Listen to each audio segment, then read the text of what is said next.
بسم اللہ الرحمن الرحیم والسماء والطارق، قسم ہے آسمان کی اور رات کو آنے والے کی۔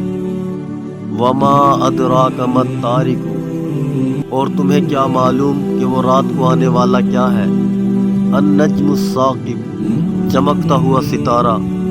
ان کل نفس لما علیہا حافظ، کہ کوئی جان ایسی نہیں ہے جس کی کوئی نگرانی کرنے والا موجود نہ ہو۔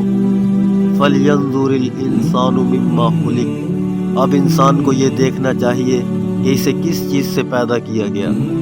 خُلِقَ مِن مَّاءٍ دَافِقٍ، اسے ایک اچھلتے ہوئے پانی سے پیدا کیا گیا۔ يَخْرُجُ مِن بَيْنِ الصُّلْبِ وَالتَّرَائِبِ، جو پیٹھ اور سینے کی ہڈیوں کے درمیان سے نکلتا ہے۔ إِنَّهُ عَلَى رَجْعِهِ لَقَادِرٌ، بے شک وہ اسے دوبارہ پیدا کرنے پر پوری طرح قادر ہے۔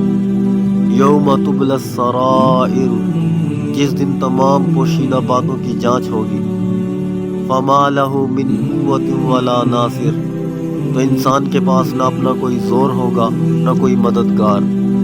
والسماء ذات الرجع، قسم ہے بارش بھرے آسمان کی۔ والارض ذات الصدع، اور پھوٹ پڑنے والی زمین کی۔ انہ لقول فصل، کہ یہ قرآن ایک فیصلہ کن بات ہے۔ وما هو بالہزل، اور یہ کوئی مذاق نہیں ہے۔ انہم یکیدون کیدا، بے شک یہ کافر لوگ چالیں چل رہے ہیں۔ واکید کیدا، اور میں بھی اپنی چال چل رہا ہوں۔ فمہل الکافرین امہلہم رویدا، لہٰذا اے پیغمبر تم ان کافروں کو ڈھیل دو، انہیں تھوڑے دنوں اپنے حال پر چھوڑ دو۔